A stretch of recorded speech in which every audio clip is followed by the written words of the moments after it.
حضرت سالبہ بن عبد الرحمن میرے کریم محبوب علیہ السلام کے صحابی ہیں، غریب ہیں۔ غربت بڑی اعلیٰ چیز ہے، ہاں غریبی بڑی نعمت ہے، یہ آزمائش ہے، اس میں کوئی شک نہیں، لیکن قیامت والا دن پتہ چلے گا جب غریب چھلانگ لگا کے جنت میں داخل ہو جائیں گے۔ اور امیر تو کھڑے ہیں نا، میرے نبی پاک نے حضرت عبد الرحمن بن عوف کو، حضور صبح صبح اٹھے تو نبی پاک کی آنکھوں میں آنسو تھے، فرمایا میرے عبد الرحمن بن عوف کو بلاؤ۔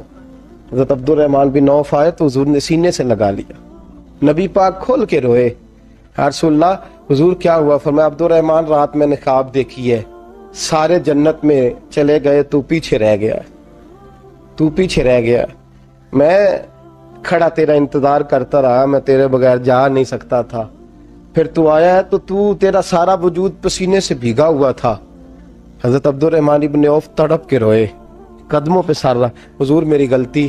فرمایا یار تیرے پاس مال بڑا ہے، تجھے حساب دیتے دیتے لیٹ ہو گئی، تیرے بیگ کھل گئے، تجھے حساب دینا پڑ گیا، تو لیٹ ہو گیا، میں پریشان ہو گیا۔ حضرت عبد الرحمن ابن عوف نے 100 گھوڑا مال اوپر رکھ کے حضرت عبد الرحمن نے حضور کی بارگاہ میں پیش کیا، کہا یا رسول اللہ یہ۔ اور پتہ ہے ایک دن کیا ہوا؟ ایک دن سرکار کے وصال ظاہری کے بعد حضرت عبد الرحمن ابن عوف نبی پاک کے گھر کے دروازے کے باہر آ کے بیٹھ گئے اور یوں سر کو پکڑا ہوا ہے، رو رہے ہیں۔ حضرت ام سلمہ حضور کی زوجہ باہر آئیں، کہا بیٹا عبد الرحمن کیا ہوا؟ جب پوچھا کیا ہوا تو اور کھول کے روئے، کہا کیوں روتا ہے؟ کہا اماں جی جب تک میرے محبوب حیات ظاہری میں تھے مجھے بتاتے تھے یہ مال نہ کما، یہ کم، میں حضور سے بات کرتا تھا تو حضور روک دیتے تھے، اب مجھے ظاہراً بتانے والا کوئی نہیں، مال کے ڈھیر لگ گئے ہیں، آج حساب کرنے بیٹھا ہوں تو حساب نہیں ہو رہا، سوچتا ہوں اگر میں پھنس گیا تو مجھے کون اس سے بچائے گا؟ آپ محبوب کی زوجہ ہیں، میری ماں ہیں، میں آپ کے پاس آیا ہوں، اماں جی مجھے بتائیں میں کیا کروں؟ تو حضرت ام سلمہ بھی رو پڑی، کہنے لگے محبوب تھے، میں کہاں ان کی ترجمانی کر سکتی ہوں، میں نبی پاک کی ترجمانی کیسے کروں؟ کہا اماں جی خدا واسطے مجھے کوئی حکم دے دیں، مجھے لگتا ہے عبد الرحمن برباد ہو جائے گا، ہلاک ہو جائے گا، خدا را مجھے کچھ بتا دیں، اتنا سارا مال ہے میں کہاں اس کا حساب دوں گا، مہربانی فرمائیں، یہ تجارتیں میرے گلے پڑ رہی ہیں۔ حضرت ام سلمہ کی جب منت کی تو فرمانے لگی جا بیٹے آدھا خیرات کر دے۔ کتنا؟ 2.5% نہیں، کتنے فیصد ہے؟ 50%، 50%۔ حضرت عبد الرحمن ابن عوف گئے اور 50% خیرات کر کے کہنے لگے اماں میں نے 50% دے دیے، میں بچ جاؤں گا نا، میں بچ جاؤں گا، میں دے آیا ہوں آدھا۔ تو حضرت ام سلمہ فرمانے لگی میں نبی پاک کی بارگاہ میں سفارش کروں گی تیری، اور نبی پاک اللہ کی بارگاہ میں سفارش کرے صلی اللہ علیہ وسلم۔ حضرت سالبہ بن عبد الرحمن، حضور دعا کر دیں، غریبی ہے، میرے نبی پاک نے فرمایا تجھی اس حال میں ہے بہتر ہے، کرتے ہیں حضور نہیں دعا کر دیں، فرمایا تجھی اس حال میں ہے، تیسری دفعہ پھر آ گئے، حضور نے دعا کر دی، 4 بکریاں تھیں، چند مہینے گزرے، کچھ تجارت شروع کی، چھوٹے موٹا لین دین شروع کیا تو 40 ہو گئیں، کچھ وقت اور گزرا تو ریوڑ بن گیا، پھر گائیں بھی آ گئیں، پھر اونٹ بھی آ گئے، پھر لائنیں لگ گئی، پھر ہر وقت حضور کے قریب بیٹھنے کو دل کرتا تھا، اب لین دین کے معاملات تھے، اب ذرا طبیعت تھوڑی پیچھے ہٹنے لگی، تھوڑا دل پیچھے ہٹنے لگا، پہلے 5 نمازیں مسجد میں، پھر زور اثر کی چھٹی، میری طرف دیکھو اور دیکھو میں کیا عرض کر رہا ہوں، پھر زور اثر گئی، پھر کچھ وقت گزرا تو مغرب بھی گئی، پھر اتنی بڑی حویلی کوئی نہیں، پھر باہر جا کے مدینے سے ڈیرا لگا لیا، جمعے کے جمعے آتے، زکوٰۃ کا حکم آ گیا 2 ہجری میں، حضرت ابو ہریرہ رضی اللہ تعالیٰ عنہ امیر زکوٰۃ مقرر ہوئے، 5 اونٹوں پر 1 بکری، یہ زکوٰۃ ٹھہری۔ اب جب گئے نا اونٹ گنے اور بکریاں گننے لگے، اوہو 1 کروڑ پہ 2.5 لاکھ، کس نے دیا تھا؟ دعا کس نے فرمائی؟ اوہو اتنا، میرے پیسے بینک سے میسج آ جائے گا اتنے کم ہو گئے، اوہو بڑی مصیبت بنے گی، مجھے تو خوشی ہوتی ہے جب آتے ہیں تو اب یہ والا میسج بھی چلے گا کہ اتنے مائنس ہو گئے، توبہ توبہ، پریشانی لگ گئی، بڑی طبیعت، انکار نہیں کیا، کہنے لگے حضور سے جا کے عرض کرنا میں خود آؤں گا، اور جہاں محبوبیت ہو وہاں اتنے لفظ بھی بے ادبی ہیں، وہاں ٹھہر جاؤ، سوچتا ہوں، سمجھتا ہوں، غور کرتا ہوں، یہ جملے بھی وہاں توہین ہوتے ہیں۔ محبوب ہو اور وہاں انسان سوچ سمجھ کی بات کرے، وہاں انسان، بابا بلے شاہ صاحب نے کہا عقل آخ دی چگے نو سام کے رکھ، عشق آخ دے بال کے سیکنا چاہیے ہے۔ کہا جا کے کہنا میں آؤں گا۔ سب کی زکوٰۃ لے آئے، در رسول پہ آئے، حضور نے فرمایا پہلے سال با کی بات بتاؤ، پتہ تھا نا پہلے سال با۔ حضور اس نے کہا تھا میں آؤں گا۔ حضرت ابو ہریرہ کہتے ہیں نبی پاک نے ٹھنڈی آہ بھری، آہ ٹھنڈی، فرمایا ہلاک ہو گیا۔ اس کو کہا تھا نہ اس چکر میں پڑ، ہلاک ہو گیا، ہلاک۔ حضرت ابو ہریرہ فرماتے ہیں دو باریک باریک آنسوؤں کے قطرے بھی میں نے محبوب کی آنکھوں میں دیکھے۔ اپنا ہے نا تو دکھ ہوا، یار میرا اپنا تھا، ہلاک ہی ہو گیا ہے، کدھر چلا گیا ہے۔ ان کو بھی بعد میں خیال آیا، او ہو میں تو غریب تھا، یہ آیا کدھر سے تھا، میں تو غلامی رسول میں آتا گیا تو رب میری عزتیں بڑھاتا گیا، یہ میں کس چکر میں پڑ گیا۔ آئے لائنیں بکریوں کی لائے، حاضر کی، حضور وہ میں نے کہا تھا حضرت ابو ہریرہ سے میں خود آؤں گا، حضور میں خود لایا ہوں۔ فرمایا محبوب نے مجھے تو نہ بتا، میں تو سمجھتا ہوں، میں نے کہا تھا تو میں آ گیا ہوں۔ فرمایا چل اٹھا، دوڑ جا، لے جا۔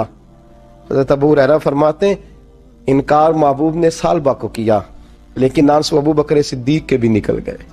فرماتے ہیں درد عثمان غنی کو بھی ہونے لگا، تڑپ مولا علی بھی گئے۔ فرمایا جا لے جا، نہیں چاہیے تیرے پیسے۔ فرماتے ہیں سالبہ نے ہاتھ باندھے، کہا محبوبہ غلطی ہو گئی، حضور مجھے، فرمایا تجھے کہا نہ تیرے نہیں چاہیے، نکل جا۔ حضرت ابو ہریرہ فرماتے ہیں جب نبی پاک نے رخ پھیرا تو صحابہ کی زبانوں پہ بھی جاری ہو گیا یہ تو ہلاک ہو گیا۔ کہتے ہیں مدینے میں قحط پڑ گیا، محبوب نے فرمایا بلال تو بھی آج لا، ایک خشک چھوارا حضرت بلال کا قبول ہو گیا۔ لیکن سال با لائنیں لگی یا مال کی، فرمایا جا لے جا، تیرا قبول نہیں ہے۔ فرماتے ہیں تڑپتے رہے ساری زندگی اور مال کو دیکھ دیکھ کے آہیں بھرتے رہے، لیکن کریم نے اس تجارت کو قبول۔ حضرت ابو بکر صدیق کے پاس آئے، سرکار کے وصال، حضور قبول فرما لیں۔ فرمایا ساری دنیا کا قبول ہے، جس کا میرے نبی نے قبول نہیں فرمایا میں کیسے قبول کر لوں۔ حضرت عمر فاروق کے پاس آئے، فرمایا نہ تیرا قبول نہیں۔ حضرت عثمان کے زمانے میں وصال ہو گیا۔ عزیز یاد رکھ، تجارت وہ والی کر جو تجھے نجات دے، اس چکر میں نہ پڑ جا جو تجھے الجھا دے، جو تجھے الجھا دے۔ قرآن مجید کی آیت آئی اقترب للناس حسابہم وہم فی غفلۃ موردون، لوگوں کا حساب قریب آ گیا ہے اور وہ ابھی بھی غفلت میں پڑے ہیں، ابھی بھی 2 کے 4 اور 4 کے 10 کر رہے ہیں، حساب کا وقت قریب آ گیا۔ حضرت انس آئے مسجد سے، ایک صحابی مکان بنا رہے تھے، جھونپڑی تعمیر کر رہے تھے۔ حضرت انس کو پریشان دیکھا، کہنے لگے انس خیر تو ہے، کوئی نئی آیت تو نہیں آئی؟ تو جناب انس کہنے لگے آیت تو آ گئی ہے، رب نے کہہ دیا کہ حساب قریب آ گیا، تیاری کر لو۔ جھونپڑی بنا رہے ہیں، محل نہیں، جھونپڑی بنا رہے تھے، ابھی دیوار کچی مکمل نہیں ہوئی تھی، ہاتھ جھاڑ دی یہ صحابی نے۔ ادھر رخ پھیرا تو حضرت انس کہنے لگے کہاں جا رہے ہو؟ کہنے لگے بھئی میں حساب نہیں دے سکتا، میں مصطفیٰ کے پاس جا رہا ہوں، میں نے نہیں دیوار بنانی، بس بھئی میری اس دوڑ سے بس میں کوئی نہیں حساب دے سکتا، میں کمزور ہوں۔ میرے رسول کائنات صلی اللہ تعالی علیہ وسلم نے میرے دوستو تجارت کرو لیکن اس کو عبادت سمجھ کے کرو۔ اگر تمہیں چوک وہاں دکان پہ بیٹھے خدا بھول جاتا ہے اور سودا کرتے وقت رب رسول کی باتیں تمہیں بھول جاتی ہیں تو پھر تو تم وانتم موردون میں ہو، پھر تو تم غافل ہو۔ عزیز دوستو، حضرت سیدنا لقمان اپنے بیٹے کو نصیحت کرتے ہیں اور قرآن مجید نے سورہ لقمان کے اندر آپ کی ان نصیحتوں کا ذکر فرمایا ہے۔ اللہ کریم نے ارشاد فرمایا کہ حضرت لقمان ان کی جو بات انہوں نے اپنے بیٹے کے ساتھ کی، فرمایا وَلَا تُصَعِّرْ خَدَّكَ لِلنَّاسِ، اے میرے بیٹے لوگوں کے ساتھ اپنے رخ کو نہ پھیرا کر، غرور کے ساتھ اپنے لب و لہجے کو پھیر نہ لیا کر لوگوں کی طرف سے، اور وَلَا تَمْشِي فِي الْأَرْضِ مَرَحًا، اور زمین پر اکڑ اکڑ کے نہ چلا کر۔ تکبر کے ساتھ اپنے لب و لہجے کو لوگوں سے پھیر نہ لیا کر، اور زمین پر اکڑ کے بھی نہ چلا کر۔ جناب لقمان اپنے بیٹے کو نصیحت فرما رہے ہیں اور اللہ نے اس کا ذکر قرآن مجید میں فرمایا ہے۔ اسلام ہماری تربیت کرتا ہے ہر موقع پر، اور ہمیں اسباق پڑھاتا ہے زندگی ساری گزارنے کے لیے۔ انسان کی بات کا دوسرے پر بڑا اثر ہوتا ہے، لیکن اس کی بات کے ساتھ ساتھ اس کے لہجے کا بھی بڑا اثر ہوتا ہے۔ کھانے کا بھی بڑا اثر ہے، لیکن کھانا آپ کس برتن میں رکھ کے دے رہے ہیں اس کا بھی بڑا اثر ہے۔ آپ نے کھانا کس طرح سجایا ہے، کس جگہ کسی کو بٹھایا ہے، اس کا بھی بہت زیادہ اثر ہے۔ اسلام یہ کہتا ہے کہ آپ کا جو لب و لہجہ ہے وہ ہمیشہ اچھے اخلاق والا ہونا چاہیے۔ لہجے جو ہوتے ہیں نا، لہجے، لب و لہجہ، وہ بڑی تاثیر رکھتا ہے، بڑا اثر رکھتا ہے۔ چھوٹا سا بچہ ہوتا ہے، دودھ پیتا ہے، ابھی نونہال بچہ ہے چھوٹا سا، ابھی اسے پتہ نہیں ہے کہ کون سی بات کا کیا معنی ہے۔ اسی بچے کے آپ نے گال پہ محبت کے ساتھ ہاتھ پھیرا تو وہ ہنس دیتا ہے، لیکن اگر آپ غصے کے ساتھ اس کی گال پہ ہاتھ لگاتے ہیں تو وہ رو دیتا ہے۔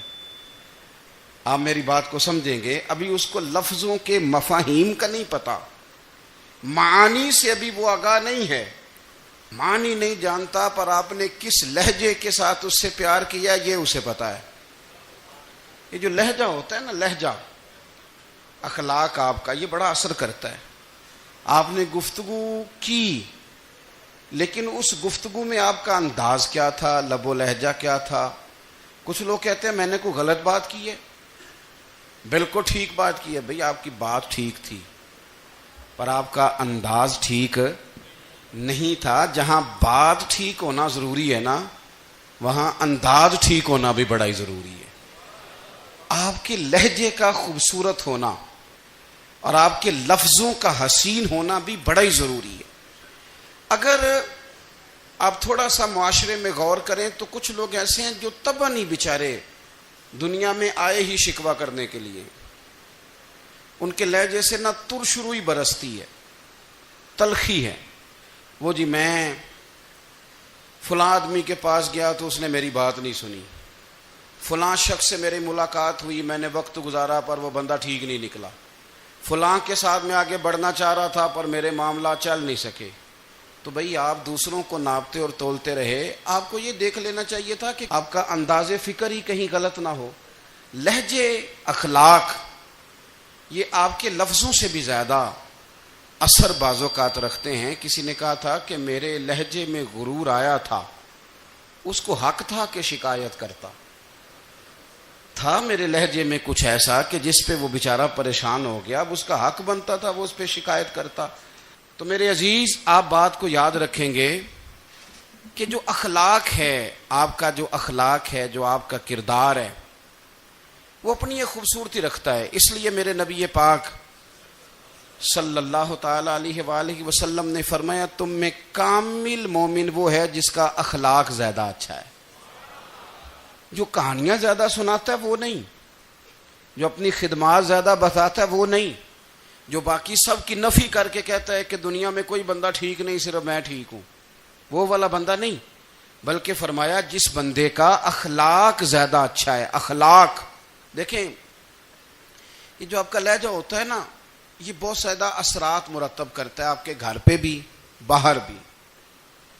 آپ اگر اپنی گفتگو میں باڈی لینگویج کو تھوڑا سا اچھا رکھیں، کچھ لوگ ایسے ہوتے ہیں جو بات بڑی صحیح کرتے ہیں پر کچھ زیادہ ہی باتیں کرتے ہیں، تو وہ زیادہ باتیں کرنے کی وجہ سے ان کی جو صحیح باتیں ہوتی ہیں ان کا بھی وزن خراب ہو جاتا ہے، کیونکہ وہ زیادہ باتیں کرتے ہیں، ہر وقت بولتے ہیں، ہر وقت بات کرتے ہیں، تو جب وہ ٹھیک بات بھی کر رہے ہوں تب بھی ان کی بات کا لوگ اثر قبول نہیں کرتے۔ لیکن اگر ان کا لہجہ باوقار ہو، بات وہ تھوڑی کریں پر جتنی کریں ذرا سونی کر کے کریں، گفتگو میں خود بخود اثر پیدا ہو جائے گا، بات اچھی لگے گی۔ اخلاقی رویے اگر لوگوں کے زیادہ اچھے ہو جائیں، ایک تو مسکرانے کا بل کوئی نہیں آتا، اس کے پیسے کوئی نہیں لگتے، اور یہ بھی شکر ہے ابھی تک اس پر ٹیکس بھی کوئی نہیں، یہ بھی مقام تشکر ہے۔ تو اگر آپ بات کریں اور اس میں تھوڑی سی مٹھاس پیدا کر لیں، آپ تھوڑی سی بات میں نا مٹھاس، میرے ایک کلاس فیلو ہیں تو وہ تقریر کر رہے تھے اور میں سن رہا تھا، تو مجھے بعد میں کہنے لگے آپ تبصرہ کریں میں نے کیسی تقریر کی ہے۔ یہ ہوتا ہے نا جی، بعض اوقات دوست بیٹھتے ہیں بے تکلف تو کئی دفعہ کچھ باتیں ایسی ایک دوسرے کے ساتھ کرتے ہیں، تو مجھے کہنے لگے آپ بتائیں کہ میں بات کر رہا تھا تو کیسی تھی؟ تو میں نے کہا جب آپ بات کر رہے تھے تو میں ڈر رہا تھا، مجھے لگ رہا تھا کہیں آپ لڑ نہ پڑیں۔ بھئی آپ اطمینان سے بات کریں، آپ تسلی سے بات کریں، آپ خندہ پیشانی کے ساتھ بات کریں۔ میرے نبی پاک صلی اللہ تعالی علیہ وسلم نے فرمایا، مسلم شریف کی حدیث ہے، حضور فرماتے ہیں نیکی کو کبھی چھوٹا نہیں سمجھنا، نیکی کو حقیر نہیں سمجھنا، کچھ نہ ہو سکے تو اپنے بھائی سے مسکرا کے بات ہی کر لیا کرو، بات کرو تو تمہارے لہجے میں ترش روئی نہ ہو۔ بعض اوقات آپ تلخ بات کرتے ہیں، آپ کا لہجہ تلخ ہوتا ہے تو آپ کی صحیح بات بھی قبول نہیں کی جاتی، لیکن اگر آپ کے لہجے میں مسکراہٹ ہو، آپ کے لہجے کے اندر خوبصورتی ہو، تو آپ کے اپنے بھی آپ کے بیگانے بھی سب کے سب آپ کی بات کو تسلی کے ساتھ سمجھنا وہ گوارا کریں گے۔ اسی طریقے سے ہمارا دل کرتا ہے کہ لوگ ہماری بات سنیں، ہمارے گرویدہ ہوں، ہم جو پیغام دینا چاہتے ہیں وہ پیغام لوگ اچھے طریقے سے قبول کریں، اس پر لوگوں کی توجہ زیادہ ہو، یہ ہمارا شوق ہوتا ہے۔ اور دنیا میں اب تو فیمس ہونے کا شوق بڑا بڑھ گیا ہے، اب بڑا بڑھ گیا ہے۔ اب تو لوگوں کو نا شاید لوگ مقبولیت اسی کا نام لیتے ہیں کہ میرے اتنے لائکس ہیں، اتنے فالور ہیں، اتنے سارے لوگ ہیں تو شاید میں بڑا مقبول ہوں۔ یاد رکھنا، قابلیت سے زیادہ قبولیت ضروری ہوتی ہے۔ فالور کیا کریں گے اگر رب بھی راضی نہ ہوا تو؟ لائکس کیا کریں گے؟ اگر تو قبول ہو جائے تو پھر چلو کسی لائکس کا بھی فائدہ ہے، کسی فالور کا بھی، اور اگر قبول نہ ہو تو پھر کوئی فائدہ جنوں پریتم اپنا آنکھ ہی نہ وہ اجے سہاگن ہو ہی نہیں، تو جب وہ قبول کر لے پھر تو بڑی بات ہے، اور اگر قبولیت نہ ہو تو پھر بڑے بڑے مجمع بھی کوئی فائدہ نہیں دیتے۔ ہماری خواہش ہوتی ہے کہ لوگ ہمیں جانیں، لوگ ہمیں پہچانیں، ہمارا بڑا نام ہو، ہمارا بڑا ذکر ہو، ہمارے بڑے تذکرے ہوں۔ تو میرے نبی پاک صلی اللہ تعالی علیہ وسلم نے ارشاد فرمایا، حضرت ابو ہریرہ رضی اللہ تعالیٰ عنہ روایت کرتے ہیں، حضور فرمانے لگے تم مال کے ذریعے لوگوں کو اپنا گرویدہ نہیں بنا سکتے، پیسے دے کے لوگوں کو پیچھے نہیں لگا سکتے۔ کتنے کو دو گے؟ دیکھیں نا، پیسوں سے تو بندے کا لالچ شروع ہو جاتا ہے، ایک دفعہ دیں، پھر دوسری دفعہ دیں، پھر تیسری دفعہ دیں، روز دیں گے تو بندہ راضی ہوگا، اور اگر آپ نے 99 دفعہ دیا، ایک دفعہ نہیں دیا تو وہ ناراض ہو جاتا ہے، تو کتنا کو لالچ پورا کریں گے؟ تو حبیب پاک علیہ الصلوۃ والسلام فرمانے لگے تم پیسے دے کے لوگوں کو اپنا گرویدہ نہیں کر سکتے، ہاں خندہ پیشانی سے، حسن اخلاق سے ملو گے تو لوگ تمہارے گرویدہ ہو جائیں گے۔ تمہارا اخلاق، تمہاری خندہ پیشانی، تمہارا اچھا کردار، یہ لوگوں کو گرویدہ کر سکتا ہے۔ مال و دولت سے لوگ گرویدہ نہیں ہوتے۔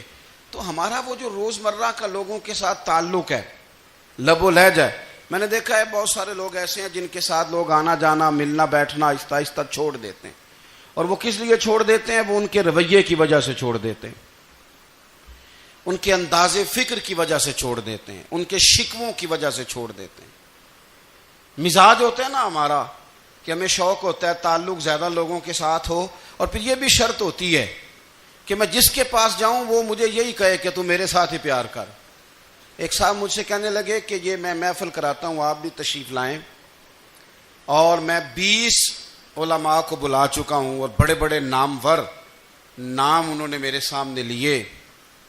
میں نے ان سے پوچھا کہ جو نام آپ نے لیے ہیں اور آپ کی تصویریں بھی ساتھ ہیں، میں الحمدللہ تسلیم کر گیا ہوں آپ کی بات کو، لیکن سوال میرا یہ تھا کہ کیا آپ نماز بھی پڑھتے ہیں؟